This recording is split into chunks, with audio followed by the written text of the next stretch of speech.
Welcome to Down in Bloomington, a conversational podcast about the musical history of Bloomington, Indiana. This is episode 10, and I am really excited because I get to do an interview with Jim Robinson from Brown Betty. This is significant because of all the local bands in Bloomington, Brown Betty was and is my favorite. Not to diminish any of the other bands that I've had on the show or that I hope to have on the show, but they were the band that I saw the most, that I sought out, that I continued to see over and over again. I had a copy of their cassette that I burned up in the tape player of my truck. I had their CD, I still have their CD, and I listen to it all the time. So I'm super excited to celebrate episode 10 of the podcast by talking with Jim Robinson. He's the second member of Brown Betty that I've been able to have on the podcast, and I got to hear his take on his experience with being a part of this incredible band. I got to hear his take on the recording process, the playing process, and I also got to hear a little bit about what he's currently doing. I got to hear about his work with Gentleman Caller. Jim is such a warm and charming guy, and I loved having this conversation with him. Now here's some music from Brown Betty. So waxed up and so very public you parade. Yeah, you bring some modesty, pathetic, I sure ain't. Now you refuse to take the crown of the empire you have made. With the oohs and ahs of your adoring public will not fade away. You saved up all your pennies, now here's that ring tape. Smile fake while you're collecting accolades. Who's gonna clean up the mess that you have made? I'll hung your bangs and bangs, not to bring when the claws will come out. And I'm still clutching its straws while you're basking in applause. And I'm wondering what's the point in crying over a lost cause.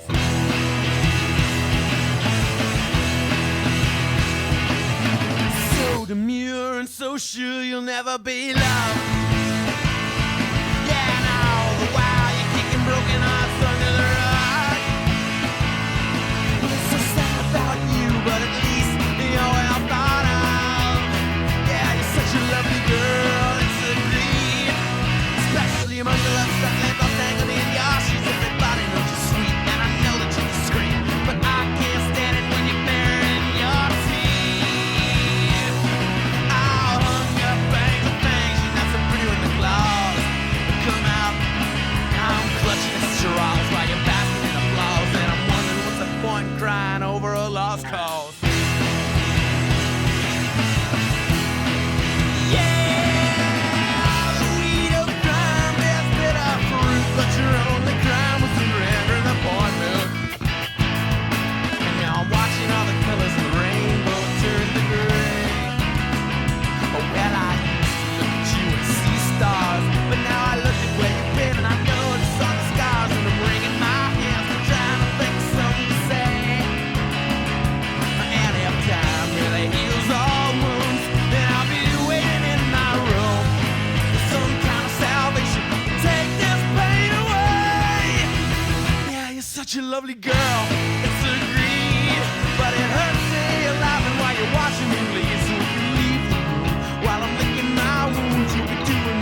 the cool thing about this is you're the first like part two of a band that I've been able to record. We have mutual friends and we've met before. You are friends with Tom Carroll. Okay. Yeah. Okay, a lot of stuff just snapped into place. For sure. So we have crossed paths before, and the reason I'm excited to have another person from Brown Betty as a guest on the podcast is because Brown Betty has always been my favorite local Bloomington band, and still is. So you said that in the email, and I was like, that is honestly, that is insanely nice to hear, because I mean, it was such a short little window of time, but like whenever somebody says, "Oh yeah, you were in that band," it always makes my day. So do you ever have this experience? Back then, that felt like a really long window of time for me, and I don't know if it was because of my age or what, but now like time feels like it moves much faster, and oh yeah. Oh, it's I mean, I've got a 13-year-old kid now, and it seems like the 13 years that I've been his dad, it was like, compared to like that little 4-year window that I was in Brown Betty, that 4 years felt like eons. Yeah, that was only 4 years, really? Brown Betty was only... Yeah, we started, like, I think our first show, honestly, was like February 25th of 1992. It was at a house party. And we ended sometime in the spring of 96. Wow. Sure. Yeah, that seems like it was, like... I think it's part of it is because I think I went to like almost every show that you guys played in Bloomington, or at least every show you played at Second Story. So it felt like it was. Second Story was, the thing about Second Story, it was like a Venus flytrap, really. There was, you would. I remember, like, especially when Denise was doing the Ruby Tuesdays, I feel like I would be walking along Kirkwood on Tuesday morning, Tuesday lunchtime probably, because we were all probably too hungover to have gotten up early. And you'd be wandering along the street and you'd bump into people you knew. And people were like, "Oh, are you going to go to Ruby Tuesday night? Are you going to go?" And everybody would claim that they weren't. "Oh, no, I got stuff to do. I've got class tomorrow. I'm just I don't have any money." Whatever the reasons were, we were all insistent that we weren't going to go. And sure enough, we'd all sheepishly walk in with our heads down. There we are. Hey, you said you weren't coming. Well, guess what? Here I am. So yeah. It's easy to have been at every Brown Betty show, because why not just go to Second Story just for kicks anyway? Right. And I also went to a reunion show you guys did there, and that would have been in like 2008 or 9. It was. Yeah, it was definitely before my kid was born, so before 2010. And yeah, it was this rare situation where Bill was going to be in town, and there was some kind of like multi-venue thing going on. It might have been like a Live from Bloomington sort of deal. Right. And we kind of weaseled our way onto a bill at Second Story. So I guess it couldn't have been much longer before Second Story stopped being that and turned into a martini bar. Correct. And yeah, I remember that Kenny was there, Kenny Childers, who I play in Gentleman Caller with, and he was having a fun night, and Tommy brought him up to sit next to the drum kit to hammer on a hi-hat or something. That was hard. I mean, getting Bill to agree to that, and I totally get it. Like, he's understandably not necessarily a nostalgic guy to look back in terms of like, let's go trot out these songs again. But I was really glad he was willing to do that, because it was a lot of fun. But man, it was so hard to get my chops back in order for that, because like, you listen to those recordings, like, shit, we played way fast, and I just can't play that fast anymore. Well, and I kind of want to talk about that specifically, as you as a bass player. your bass lines and riffs and that were like a lead instrument. That you were not just holding down the bass as a part of a rhythm section. Your bass lines were dynamic, and they were all over the place in the best way. Well, yeah, thanks. Well, first of all, a lot of that goes to Bill. At least 80 to 90% of the bass lines at least started with something Bill was really specific about wanting. He those were mostly, those were his songs, and most of the time he would come in and say, at least for the verse, I really want it to be this, or this should be, I need this on the chorus. I had leeway to add flourishes and stuff. So first of all, I just want to make sure that Bill gets the credit he deserves, because those bass lines were always a hoot. They were so much fun just to sit there and go all over the place because somebody had written a really cool line. But I loved the Minutemen. Minutemen was it is still one of my very favorite bands. I've seen Mike Watt a million times, and I like that. Playing that kind of bass line comes straight out of his playbook. I loved the Jam, and of course Tommy had that same sort of pedigree. And then the first band that totally knocked me off my butt when I was 10 was the Who, and Entwistle was he kind of invented that basic idea that the bass should be as much a part of the melodic structure of a song as anything else. And with a power trio, you kind of had to have that, right? There's so much real estate to fill, so you might as well boogie all over the place if the space is there to do it. And fortunately, I was happy to have a songwriter who gave me parts to play, but also gave me a lot of rope sometimes to hang myself. And then it also helped to have a drummer who was for every single song he wanted, there was only one speed for him, and it was full out. And so he and I would just kind of look at each other all right, let's go. Hey, did you ever find it hard in live situations to play bass like that, but also to be physically active all over the stage? Because you were. Yeah, I used to jump off of Tommy's drum kit. There's a picture, I don't know where it is anymore, but there's a picture of as my feet are leaving his kit, and the kick drum is being squashed a little bit. You see those pictures from tennis matches where the ball is compacted against the strings. No, there are a lot of I did a lot of cheap tricks, where I would play a lot of bass power chords and stuff that made it look and sound as if I was doing quite a bit, but it was really easy just to kind of be jumping around while just doing a lot of that.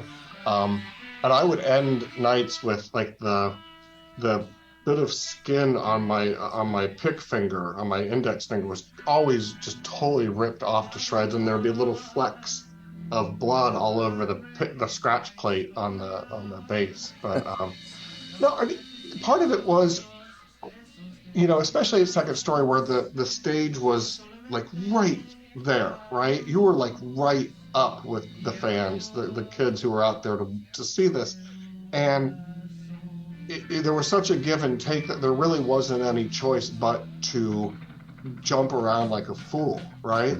They were giving as much as you were, and if you didn't jump all around or run up to the mic stand or scrape it across the fretboard, you were going to lose them pretty quickly. So this is my pet peeve about audiences today, is that they seem to want to give 20 feet between the stage and the band. We would open, because those are the days back when a lot of times you would be opening at Second Story or Jake's or whatever for a bigger band who would come through, Poster Children or Superchunk or whoever. And even though you were the local opening band, people would still be right up there responding with you. And with Kenny's band, with Gentleman Caller, we played someplace up in Indy. I don't know, this was 15 years ago or something, and I don't know who, I want to say we're opening for the old 97s or something, and there were people there right up front, but they were not there for us. Right. And like I'm sitting there doing all my thing, and it's a little different. It's, John McCullough's not like the same like bombast or whatever, but I'm still like doing my job, and these people are sitting there with their arms crossed, looking angry. Like they're not going to leave because they want to be right up front for the headliners, but they're like, there wasn't any of that give and take, and we were. I mean, John McCullough was a really good band. I don't know. He's like, screw you bastards. Yeah. Like, have some fun with this. It's rock and roll, you assholes. Yeah, you've already touched on a couple of the things that that I wanted to talk about, and I'm going to pull on those threads again in a minute. Sure. But I want to ask first, did you grow up in a house that had music in it and that had musical instruments in it? So, yes and no. So on my dad's side, absolutely not. My dad almost defiantly hated leisure of any sort. Like he never read for pleasure. He took me to see Star Wars when it came out in 1977, and I distinctly remember looking over and seeing my dad snoring as Luke was flying down the trench on the Death Star. So like he wasn't into music at all. My mom, on the other hand, they divorced at some point because it turns out she was gay.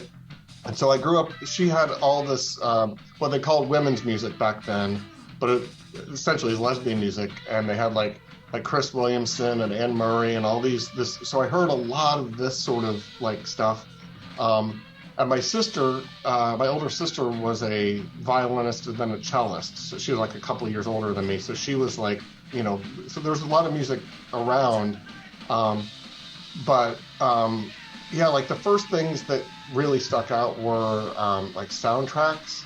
Like the Grease soundtrack came out, which I didn't recognize it at the time, but you listen to that now, it's freaking amazing.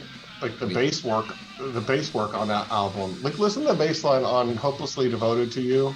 Bonkers great. And so I listened to a lot of like that and Saturday Night Fever and that sort of thing. And The Wiz, the soundtrack to The Wiz was in heavy rotation on an 8-track. But then I got into classic rock like every kid did, and I went and saw like, I think my first ever in-person concert was Rick Springfield at the State Fair. Jesse's Girl and all that. Yeah, right on. Far better than my first live show. So What'd you see? it was Gary Puckett in the Union Gap. I don't know. I think we're about on par with one another. Yeah. When did you start playing bass? So and why did you start playing bass? Oh, it's real. So I petitioned. So I wanted to play, like in middle school, you start playing instruments, right? That's like when they had the whole thing in junior high where they take you into the cafeteria and say, if you want to be in band, pick up one of these instruments, right? Or if you want to be in an orchestra, pick up one of these. And I wanted to pick up a viola, and my dad would not hear of it because that was a girl instrument. And so I had to get in band. And so I picked up the trumpet and I played for a couple of years to appease him. And finally, by like 8th grade, I was able to prevail upon him and my mom, although they were separate. They allowed me to get a guitar. And so I played guitar, and I was in a band with a friend named Pat. And he also played guitar. And we had to borrow a bass from this other guy in town who was like the shit hot bass player up in Carmel. And Bill actually mentioned this guy when you talked to him. His name was Matt Thompson, and he was like kind of the best high school bass player around. And so I was borrowing his bass for a while, and at one point he finally said, "Dude, I'm not going to keep letting you use my bass. If you guys are serious, one of you needs to buy your own bass." And I was the only one who had money between me and this guy who I had a so-called band with. Since I had money, I went and bought a Fender, and since it was mine, I was like, well, I'll just learn how to play this. And that's when I became a bass player, basically because I had the money to buy one. My biggest musical financial regret was that I had an American-made Fender Jazz bass that I sold to Roadworthy for beer money, like for nothing, and then Jake Smith bought it. And, good for Jake. Yeah. Probably still has it, but that's like the white whale, the regret, the bass that got away. So my bass regret. So Brown Betty had gone to do a thing in New York, City one year, and there's that whole, I don't remember the name of the street or avenue where they have all the famous guitar shops. Mhm. And so we had a day where we're nosing around at all these guitar shops, and I go in and there's this Vox hollow body teardrop sunburst bass guitar, gorgeous thing. You can find them on the interwebs now for like $2,000 or something, and it was like maybe $700 or $800. And my mom had given me her American Express card in case like chaos had happened. She's like, she just didn't want her little baby to be out in New York City and not be able to get home. I'm sitting there looking at this thing, thinking to myself, I should just buy this bass. Like, she'll get over it. But the good angel on the other shoulder is like, no, that's not why she gave you the card. So I didn't buy it. And even to my kid, I told him that story. I'm like, dude, like, if it were today, I would still have that bass. My mom would still love me. I probably would have paid her back, right? Mm-hmm. So, yeah. Yeah. That was expensive beer that you sold a Fender Jazz bass for. I hope it was really good. It was probably like Natty Light, so no. Oh. Yeah, I know. When did you and Bill Cameron start playing? So, and it was Blue Coat Chip Tones, right? Kind of. So Bill was 2 years ahead of me in school. Mm-hmm. So by the time I really started getting into bass, I actually started taking lessons from that guy who wouldn't let us borrow his bass anymore. And so I had my own band, and Bill and the older kids had Blue Coat Chip Tones. And we used to do a lot of kind of paired shows in high school where we'd do house parties and different things where my band would open up for Blue Coat Chip Tones. And then they went on they came down to college. And at some point in there, like by my junior, senior year in high school, they needed a bass player, and I got pulled in to be the bass player for Blue Coat Chip Tones, and I folded my band, wherever I was at that point. I was like, oh, that's fine, because I had written some songs and they were terrible, and nobody should talk about them ever. But I was like, yeah, this is much better. I'll just go be in this band with Bill and Todd and Ned and these other guys, and so. By the time I got to college, I was in Blue Coat Chip Tones for a year or so, and then that ended, and then there was a series of different bands and stuff before Brown Betty. Okay, because I told Bill this when I talked to him, but I remember seeing Blue Coat Chip Tones at Modern Times in Indianapolis, uh-huh. and both Bill and I think it was opening for the Blake Babies. Does that sound right to you? It does, but I what I don't know is whether I was. You were. No, you were. I remember. I was not. No, that you were definitely. I wasn't. Okay, yeah. Yeah. So, yeah. Okay, so yeah. That, I don't remember that, but years have gone by. So sure. Yeah. I just remember that it was a memorable show because it was the Blake Babies, and I had never heard them or seen them before, but I remember you distinctly, and I can edit this out if you want, but there was a chance you might have been wearing a sundress. So we had gone to do this. Yeah, I was wearing a skirt. So we had gone to do this show in at Miami of Ohio, over across the Ohio River or whatever that is, the Miami River, I guess. And this show, before we went on to play, said, hey, why don't you wear this skirt? And she must have been cute or something. I was like, yeah, sure, I'll wear a skirt. That's fun. And it just became a thing for a short window of time that it's like, oh, it's time for a show. Here, Jimmy, put this skirt on. And I did for a short, I don't know. You must have caught one of the 8 shows we did where I wore a skirt. It made an impression, and it's still remembered today, so something about it worked. There are some there's one picture where I'm wearing a skirt without a shirt and a suit vest on. It's really a really charming look. I mean, the fact that fashion has not come back, that the kids aren't doing that, it's weird to me that's elusive, but Yeah. So you there was a window of time where you were in Blue Coat Chip Tones, but then you said there was some other stuff that evolved between that and Brown Betty. Yeah, so somewhere like some 1990-ish to 1992, like there's I don't know quite what Bill. Well, I think I know what Bill was doing. Bill was mostly hanging out in his room writing a bunch of Brown Betty songs that he didn't know were Brown Betty songs yet. And I was just kind of slumming around in a lot of different bands with some roommates of mine. So Todd Carter, I don't know if he was in Blue Coat Chip Tones. He was the singer. Phil Eskew, who still lives here in Bloomington, and a handful of John Diener, actually.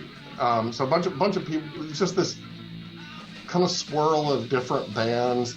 There was a noise band called Spaceship Beelzebub that I was part of, and we would just like literally you would show up and it would be a different group of people and we would just create kind of like sonic noise, weird stuff, and then so the thing that precipitated Brown Betty before the Culture Shock event or whatever that was is I had been asked to try out for Steve Kowalski after Jake left. Mm-hmm. So Jake left Steve Kowalski, and I'd heard that they were looking for a bass player, and I went to Tommy's apartment in Indy. He was up in Indy for one reason or another, and he was like living near Nora. I feel like maybe that's where it was. I feel like it was in Broad Ripple. Maybe it's Broad Ripple. And I go to his apartment, and again, this is in that skirt-wearing weird time. I remember specifically I was wearing Birkenstock sandals. Again, I was not the smartest, savviest fashion plate here. So I'm going to try out for this mod band wearing Birkenstock sandals and shorts. And I walk into Tommy's apartment, and he's like, what are you wearing? Like, you know, Tommy he had no filter. And he's like, what are you wearing? I'm like, I don't know. He's like, okay. Like, he was like already had all these alarm bells on. Like, this is not the guy for us. And we played some songs together. I don't think I was that good.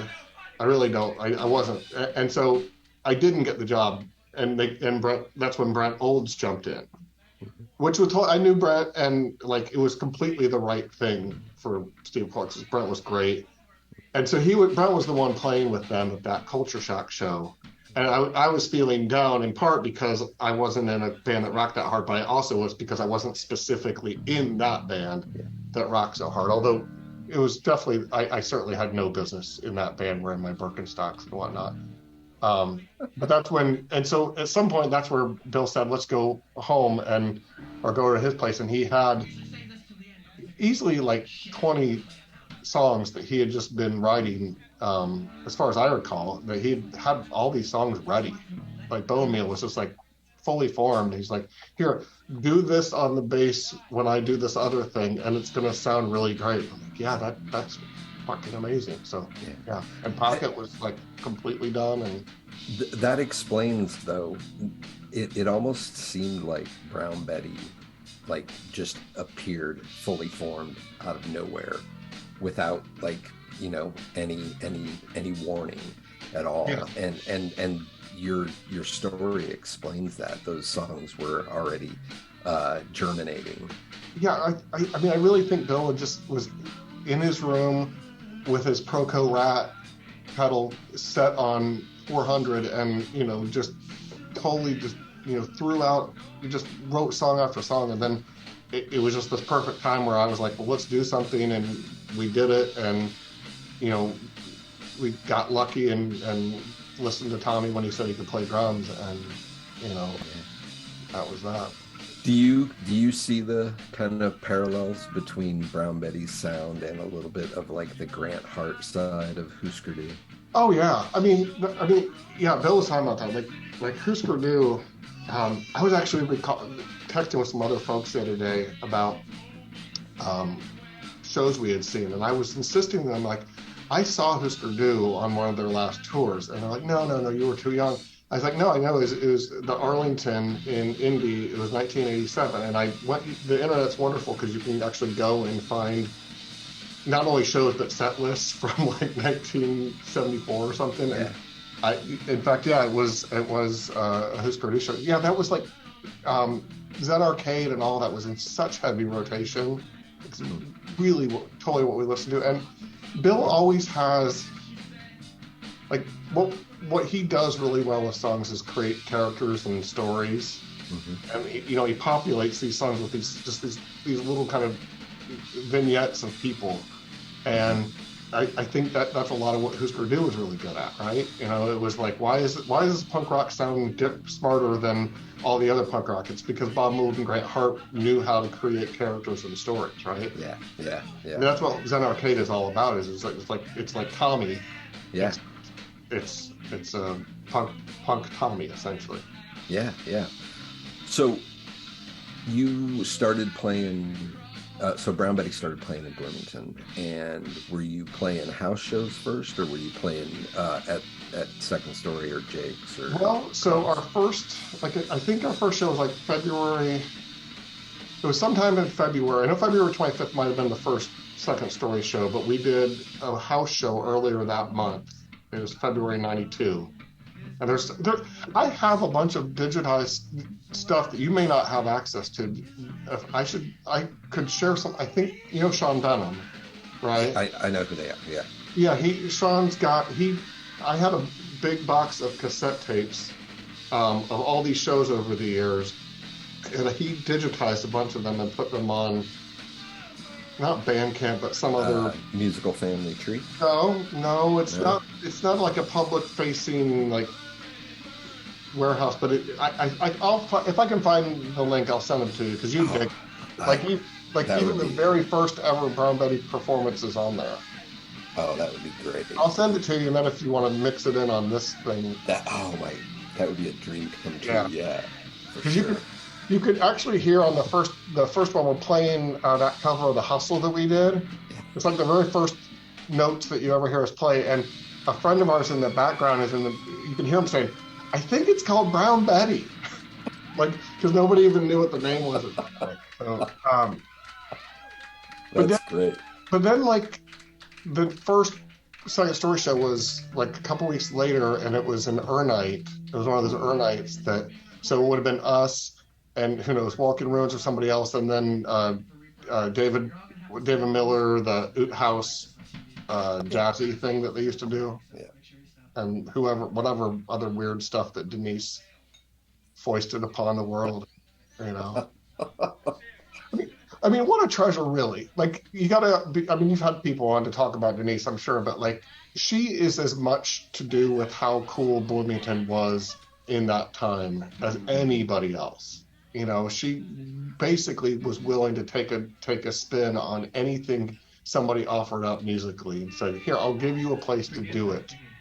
Right. And don't you think, though, that attitude and Second Story have a lot to do with what seems like a really unique golden era of music and creativity that came out of this little town? Yeah. No, I mean, this is, the part where I'm like, get off my lawn part is I don't know what kids are doing today.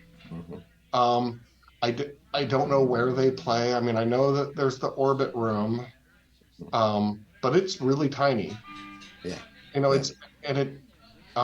It certainly doesn't have part of what Second Story had, in addition to Denise and all that. It was big enough and open and often enough that you could just kind of hang out there. I mean, it wasn't open when there wasn't shows going on, but there was enough time before and after shows where people would just hang out, that back room, the upper little deck there where the glass brick walls were. And, people would just have time to kind of marinate in the social world of it. And so, and again, maybe there's something like that happening in Bloomington that I'm just too old and who's inviting me to that? Why would they? But right. Yeah. I'm at a loss to find those places too, and I don't really understand the music scene in Bloomington now, which is part of the impetus of trying to do this podcast is to recapture some of that, or to even just tap into a little bit of the nostalgia for something that seems like it existed for a relatively brief amount of time and really kind of had something unique and special that I'm not sure other towns of our size had. I mean, we would go and play some towns around. We went to like Champaign and Madison and stuff, and there were bands that were coming out of those places as well. So I assumed that they had scenes like that. I mean, it's I don't want to be too like we were some kind of special unicorns, but but it felt really unique when we were there. Yeah. Um, the cassette tape that you guys had, and Bill gave me the correct name of it, and I can't think of it right now. Bumper Bumperama. Yeah, I wore that out, and I would love to. Are there copies of that available still in the world? I will look to see if I have one. I'll see what I can find.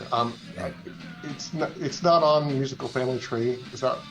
I don't know if what's on Musical Family Tree it's not titled as that, but I am glad that the music that's on Musical Family Tree exists. The years later, when your actual album Thriller came out, I loved it and I was glad to have it, but there was a certain amount of edge that didn't exist in that recording that existed in the cassette recording of your songs that I've always kind of wished I could still find. Yeah, I'm with you. Bill said as much. Like that recording. I mean, I personally was like a complete neophyte. We're in this big studio. We've got like a day or two, I think, to do this. We're really, I certainly was overwhelmed by the moment. We were trying to kind of record it live with vocal overdubs, but like trying to get takes. I remember at one point we're working on Bone Meal, and we had done probably 10 or 12 takes, but it felt like 400. And we get into the control booth to listen to yet another playback where, probably I screwed something up, let's be honest. And they said, oh, well, we could splice a couple together. And we're like, oh. They're like, yeah, because take 3 has a really good opening, da-da-da. And I'm like, well, why wouldn't we? They're like, well, you guys are trying to get a real live feel. We don't want to take away from that. And all 3 of us were like, if it means we don't have to play this again, let's just do it. Like, it was just that we didn't come in with a clear plan for, nobody really knew what we were trying to do. I think we had this amorphous sense, like, let's capture Brown Betty in a fancy studio. And instead, we just kind of knocked around in ways that didn't make a whole lot of sense. And it's too bad because, it's a really great facility. I've actually got recently I got the 2-inch tapes from that. I'm looking for somebody to digitize, because I don't know what's on those tapes, if it's just the actual recording that came out and it's not much fun, or are there outtakes on that right. would be cool, or, it would be great if there's just a whole tape of Tommy bantering about shit and telling stories, because I would listen to that. So if I get that and it turns out to be interesting, I'll let you have it. So. Oh, that's awesome. That would be really fun to listen to. You all made a move from Bloomington to Chicago, and I kind of want to get your take on that and kind of what that was like musically, what it was like to move from a little town to a big city. Well, it was, again, we did everything as dumb as a band could possibly do back in those days, because, we were a Bloomington band, and then we were doing as well as any band around was doing. And Tommy's like, okay, I'm going to move to Chicago. And he did. And then, if I'm not mistaken, so then it was me and Bill down in Bloomington for a while, and then Tommy in Chicago, so we had to orient ourselves that way. And then some period of time later, Bill moved up there, And so I was still in Bloomington, and I would have to drive. I'd probably drive up to Chicago at least twice a month for a couple for about 6 months at one point. In fact, when OJ did all the stabby stab, I was driving up to do a show that night when he was doing the high speed chase. I was driving up that day, listening to the radio talk about all these updates, and we went in to do sound check, and we were loading up the car, and we got in the last bit in. I was sitting at the driver's seat, and Bill comes running out. I was like, "You guys got to come back in. OJ's on a high speed chase," and we went back into the club to watch it on the little TV. So that was the window of time when this was all happening, and I finally I moved up in fall of '93. So at that point, we were all in Chicago then. Yeah. Yeah. It had been a little over a year since Brown Buddy started, but then we were all up in Chicago from like '93 to '95 or '6. And it was fun because we did get, we did all right up there too. We got to play in some really cool shows. We played with some bigger bands. We got to play at places like the Metro and the Double Door. But again, we just weren't super smart about it. We just didn't. We all had day jobs, and none of us were completely able or willing to prioritize our band stuff over the day jobs, even though we largely hated our day jobs. It's just I feel like we were just kind of a couple steps behind really being committed to it. Yeah. And so, we played a lot. We played a lot of shows. We rehearsed a lot. But like we should have probably been, working on recording a lot more up there. I think in retrospect, we should have had something ready to go recording wise, instead of, Thriller, knowing that we weren't super happy with it. And I don't know. I'm second guessing myself at this point because that seems like the thing to do. But it was fun. I mean, we played a lot of really great shows up there, and Chicago was kind of a cool place to be at that time because it was kind of the center of a lot of the early '90s alt rock boom. Yeah, for sure. I don't know if my memory is failing me or not, but did you come back to Bloomington to play shows during that time? Because I feel like I saw you in Bloomington. Yeah, we would come down because whoever was booking. I don't know if Denise, she left at some point in that window, I thought, and I feel like maybe, I don't remember, was it Mark Cheetah? Did he start booking at that point? I don't know if he started at that point or later, but either way, yeah, we would come down and we would play there. We played in Indy at the patio and that sort of thing. I mean, so we would pop down to do shows from time to time. Lisa Sorg put together some little mini tours of us doing like again Champaign and Bloomington and Indy. We would do some stuff like that. We ended up at we did the Mississippi River Music Festival. That was the one Bill was talking about where Veruca Salt was across the street, like packed in like sardines, and we had like 40 geezers sitting there watching us. But no, yeah, so we played a lot during that time. It was really, I mean, I was talking about in 2008 trying to play Brown Buddy at, a lot older, but a lot of it wasn't so much that I was older. It's just that when in 94, 95, we just played probably 3 to 5 times a month, if not more. And then sometimes we would play several nights in a row, and you would just get just a lot more repetitions and When Brown Betty called it quits, had you already started playing in other bands, or did that come later? No, I was still just in Brown Betty, and I was at that point. Bill had decamped from Chicago. He was burned on Chicago. He hated it. Tommy loves Chicago, still does. He's still up there. I thought it was okay. I didn't love the fact that like if I wasn't at home, I couldn't be outside. I couldn't be outside and at home at the same time. Like once you leave your apartment, you're on. You're in city mode. Bill really hated the weather. I hated just, it wasn't, he liked to quote I think it's Muddy Waters, who said, Chicago, she's a woman, makes a young man a bum. So I think he decamped to Indy for a short period of time. And I remember we were playing a show in Indy. It was like early summer 96.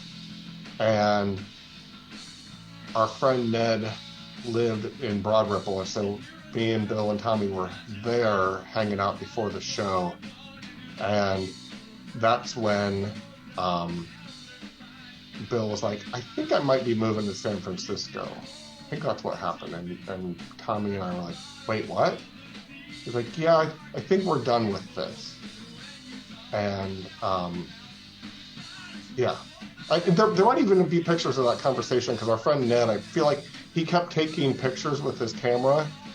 And I feel like Tommy got really shitty. It was like, stop taking those fucking pictures. But yeah, that was like the moment when we all were like, yeah, this is pretty much done.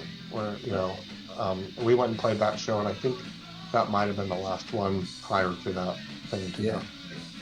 And then, was there a period of time where you weren't playing in bands, or did you go right into other stuff? So I came back to Bloomington in fall of 96, and for most of the next 4 years, that's when I went back to college to become a special ed teacher, which is what I did up until 2007 when I came to do what I'm doing at IU.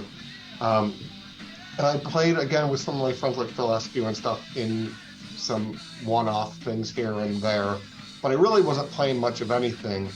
And then I connected with Kenny Childers because when I started as a teacher, I started dating the woman who I'm now married to, and this is total Bloomington. My wife's best friend was and is Kenny's sister, right? And so I'm dating, and she's like, we hadn't been dating very long. She's like, oh, let's go see Candy's brother Kenny up in a band. And I'm like, Kenny, that guy? And so we went up to Indy to see, I think it was The Prom was the band he was in at that point. Mm-hmm. Yeah. And so he and I reconnected, and he was getting Gentleman Caller started at that point. He had recorded that first Gentleman Caller record with Ice Water with Derek Ritchie from Brando, and Frida, I think, played drums on that. And so he pulled me in to be in Gentleman Caller, and I've been in that band. I think I'm the only one who's continued to be in that band consistently, even though, like, for most of it, when there's a Gentleman Caller recording, especially in the last 10 years or so, it's basically just Kenny and Dave England doing their thing. And then if there's a live show, Kenny calls me and says, can you still play? And I always say yes. So Gentleman Caller would have been around from, say, 97?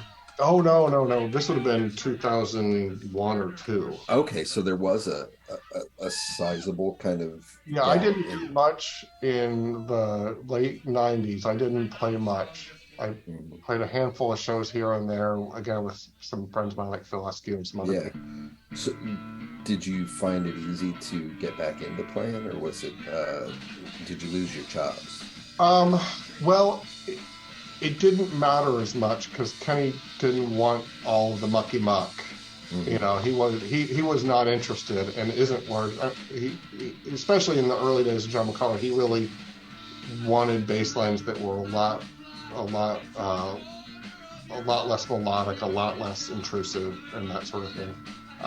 And so it wasn't incumbent upon me to be fast or speedy at the time, and it's just a different kind of music. You know, it's a lot more ballads.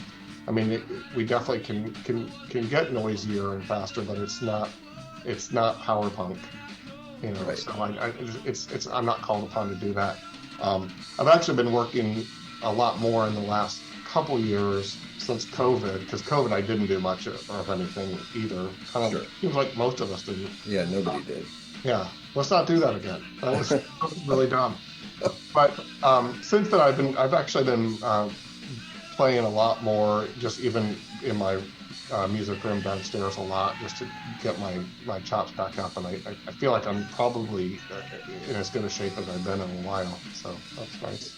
Well, what kind of stuff has Gentleman Caller done with you playing in recent times? Well, we're actually playing soon. We're playing on August 5th at the Blockhouse with Volga Boatman. Oh, that'll be a good show. You should be there. And we did that same bill up in Indy at Radio back in November. Mm-hmm. And Volga Boatman, God, that band is like eternally good. Yeah. I mean, partly it's, you have guys like Dale and Matt Speak and Jake and stuff. You're like, of course they're going to be great, right? Right. But, right. Yeah, and so Gentleman Caller is one of those projects where, again, kind of like Brown Buddy was, it was Bill's songs. Mm-hmm. Not to take away, Tommy had a lot to do with Brown Buddy as well, and I feel like I've shortchanged him, and I didn't mean to. But Gentleman Caller is very much it's his baby. And especially over the last, we played a lot more frequently in the 2000s. We actually did a couple of tours. We did one down south. We did one out east. There's kind of been a rotating group of folks in it over time. Chris Cooper-Smith was in it for a while, and we've had Mitch Harris was our drummer for a while. So we've had a lot of different folks, but it's always essentially Kenny. And then in the last really 10 years, playing live has not been, I'm speaking for Kenny, but it's not been as much of a priority for him. Mm-hmm. So he does a lot of recording on his own. Dave England does his, shit hot guitar playing on top of that for most of the recordings. But Kenny does pretty much everything else. And then when it does occur that there's a reason to do a show, then he's like, hey, here are the songs we're going to do, and I do my best to make them sound, decent. So. Do you have any difficulty in balancing that with like having a profession, having a job, having a family? No, actually, it's pretty reasonable because, I do some travel for my job, but I'm pretty... Especially if I have enough lead time, I can adjust my travel around that. And most of my travel's in-state anyway. And the nice thing about it is, we're not playing shows that start at 12:30 at Second Story anymore. Because now, I thought about that too. Man, what I can't do is come home at 3 a.m. full of beer. And the other, I quit drinking largely about a year ago, and that's helped a lot. My ability to, be ready for a show, to focus on a show, that's made a big difference. So, no, it's not been, it's pretty manageable, I couldn't do a tour. I'm not going to go out on tour with anybody, but yeah. When you look back on your experience of being a musician in Bloomington, are there any specific events or specific times that really stick out or that you hold on to as your golden memories? Well, first of all, and other folks have said this on your podcast here, which is that the best part is there were so many great bands. Pencil was freaking bananas good. What a wonderful little math rock, spectacle they put on. Joyride / Speed Luxury were one of my favorite bands. Greg Phillips has one of the chunkiest guitar sounds. It would just assault your chest when he would hit a chord, right? Walking Ruins. Arson Garden was so much fun to watch. Before Brown Buddy, Steve Kowalski, right? It was such a great time that you could go to Second Story night after night. It didn't matter if you were playing because you were going to have fun and you were going to be catching bands that by all rights, all of us actually should have been, MTV buzz clips because there was so much good stuff happening. That's, if there is one story about Bloomington in the 90s that's too bad, is that at least one of those bands should have probably, escaped into the stratosphere. I mean, Mysteries of Life did well. Antenna, and some bands got a little bit bigger, but by that point they weren't even really Bloomington acts per se. But so that was cool. And it was also awesome that we pulled big names in, because I don't think that we were talking about like what's different about today's scene. And again, I don't know who the big acts are necessarily, but like back then you would get shows like Afghan Wigs. You would get, the Jesus Lizard show is the famous one, where Steve Albini was running the sound. Yeah. And I remember at that thing, it was so packed in. We were all so crammed in, right? Like shoulder to shoulder. At one point, I'm pretty sure I did this. Like I lifted up both of my legs to see what would happen, and I didn't fall. I was basically held up by the sardine pack of humans around me, which, I wouldn't do that today because it'd be gross, but like, we were all very sweaty. I've heard so many people tell stories about that show that you almost think there's no way that everybody who says that they were at that show could have been at that show. All right. But they must have, because everyone talks about it. They had to be there because, no, and that was the other. It was gross, but it was also like these are people that you ultimately felt kind of had your back. I was talking literally there, but like it was just people were friendly. There wasn't a whole lot of ego. You were just as happy to see the other bands doing well. I mean, Tommy used to put out his flyers, but that's Chauvel, and that's what he does. But like, or just walking in and seeing, whether it was John or Holly behind the bar, and as soon as you walk in, they start making your drink. I mean, it's like cheers for 90s, alt rockers, and that was like, there's just something about that sense of community that I think maybe why, we said at the beginning it felt longer than it really was. But I think partly, I mean, obviously we were just young and that sort of thing, but it's easy and desirable to hold on and to extend a memory that hits your brain in the happy places, right? Right. And so, maybe it did feel like a long time because it was cool, You were playing in bands, you were meeting people who were treating you well. I mean, probably drinking more than I should have. Pretty sure about that, but Well, I mean, I think that's probably most people's story from that period of time. Oh, and all the smoke, all the damn smoke. That's the other thing. I mean, I contributed to it, but I mean, looking back on it, like, wouldn't that have been cool if we all weren't, like, just suddenly hadn't been smokers and, like, Second Story would have just been nice and clean air? I'm not sure it would have had the same ambiance or feel. Yeah.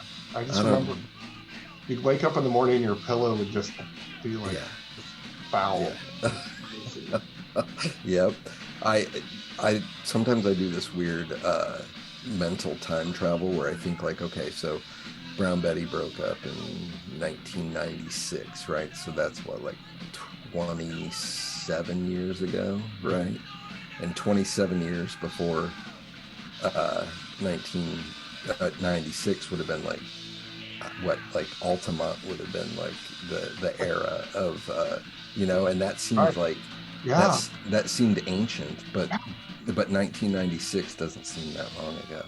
No, not like. So again, I have a 13-year-old kid, and he, when I talk about like I think I'm successfully getting him to appreciate Husker Du, and he talks about he talks about them like we would talk about Elvis. We were kids. Like, yeah, okay.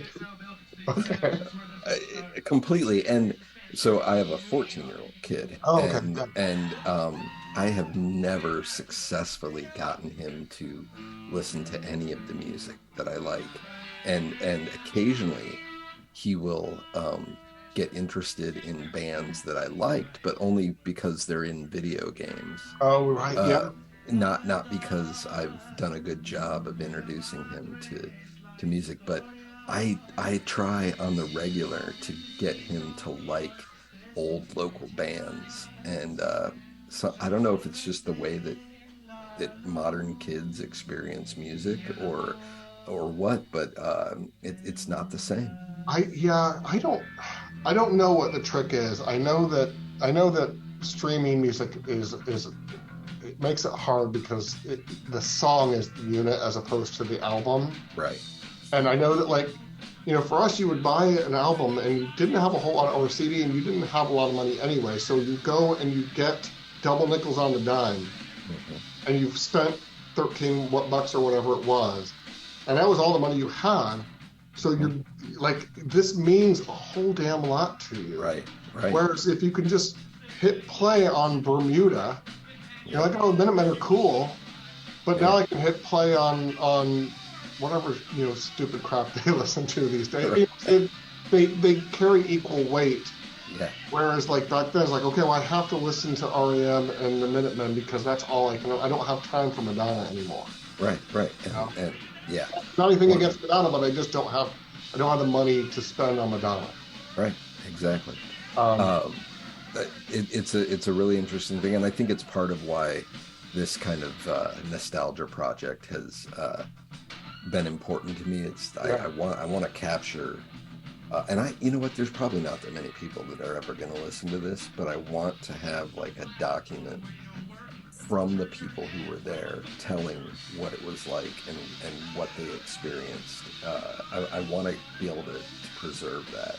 No, I think you're doing yeoman's work here, because it is like really, I mean, again, even if only a small number of us have a chance to, return to our gilded past, that's great, right? Right. But like, I do think like it was a neat little window, and it gets obscured right now because a lot of times people think, oh, early 90s was grunge, and it was Nirvana, and it was Soundgarden, it was that. It's like, okay, it was, but like before that, it was a lot of other things. Yeah. And it grew out of a lot of other things, and there were, in a small town like Bloomington, there were a lot of important people, who helped make this thing happen.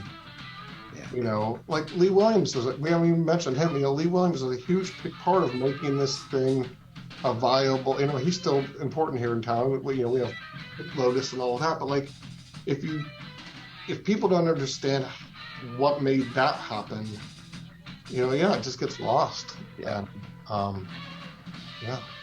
Well, I'm glad. No, I'm really glad, because the first one I heard was, I think it was the episode on Second Story that you did.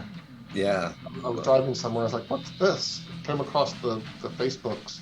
Yeah. Like, oh, this is so good.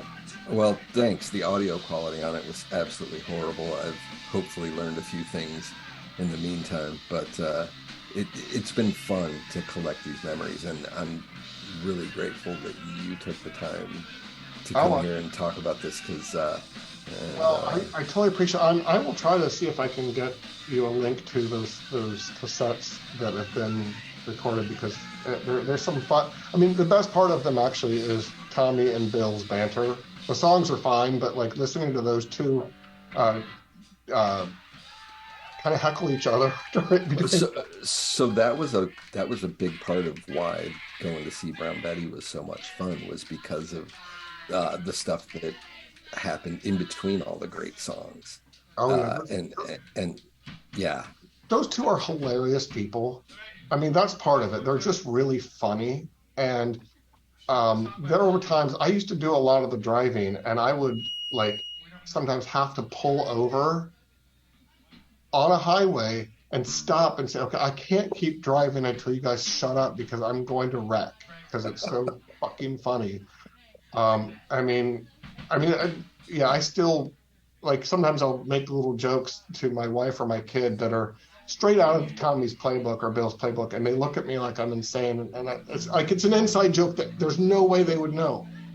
But no, I think that was, I mean, for me, it was part of why I love the band, just because we had so much fun. Yeah. And that was evident when you watch you guys play. Even there's a few videos you can track down of Brown Betty doing live stuff, and especially I'm sure you've seen the video from the street dance. Oh yeah. Just watching that alone is entertaining. Yeah, no, that one's great. There's not enough. I mean, it was before everybody had phones, so you don't have the constant surveillance and documentation that we do now, which is too bad because I would have loved to have watched this. Oh, I bet you would have. It was a great show. It was a great band to see that. Yeah, no, Bill was talking about one house party where he ended up naked, and I remember that happening because I remember like doing my thing and looking over and seeing his headstock and his underwear is hanging off the end of his headstock. I'm like, oh man. I think that was a show at Second and Fest. Was it? I think so. I thought it might have been like on 4th Street over where like that Creole place used to be. Oh, okay, maybe it was. I don't know. Yeah, who knows? I've mixed a lot of stuff together in my head at this point. But thanks for taking time to be here, and thanks for taking time to do this. Hey, really, I think this is great, and the idea that you wanted to hear from two of us, and at this point, you really probably just get Tommy on the video vid and have him tell his side of the story. You might need like 7 hours because that guy can tell some stories.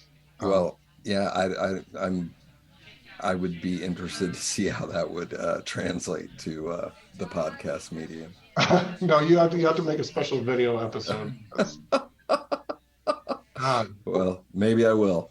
But hey, thanks, Jim, for being here. Absolutely, it's great to chat about all of this, and keep it up. I can't wait to see who else is gonna pop up on this. Well, if you know anyone that you think would be good, and you can connect me to them, that would be great. I will do my best to try to track some people down. All right, cool. Awesome. Hey, thanks again. See ya. Bye-bye. And that was Jim Robinson from Brown Betty. Again, thanks to Jim for being here. One of my favorite bands ever in the world. Definitely my favorite all-time band in Bloomington. Jim was really gracious, and I appreciate him being here. If you're enjoying this podcast, please tell your friends and ask them to listen. Here's Brown Betty with Rock and Roll Confidential.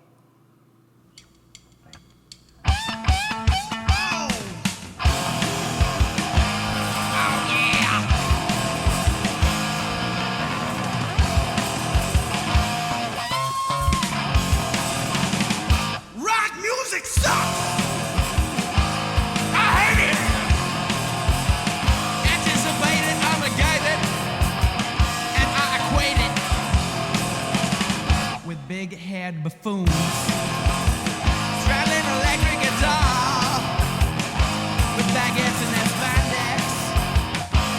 Oh yeah. And everybody knows that that's the way it goes, because when you live in underground, you gotta come out to hear sound.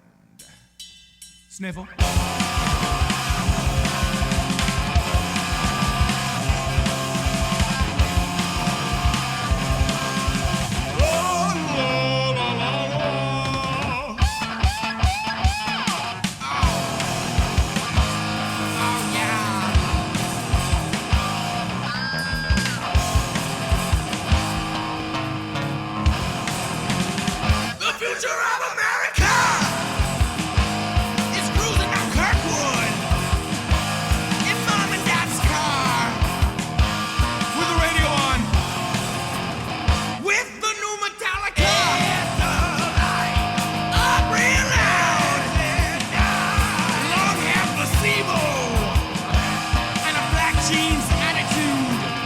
Everybody knows it's so much cooler if you roll down your windows, make all the other assholes listen to it too.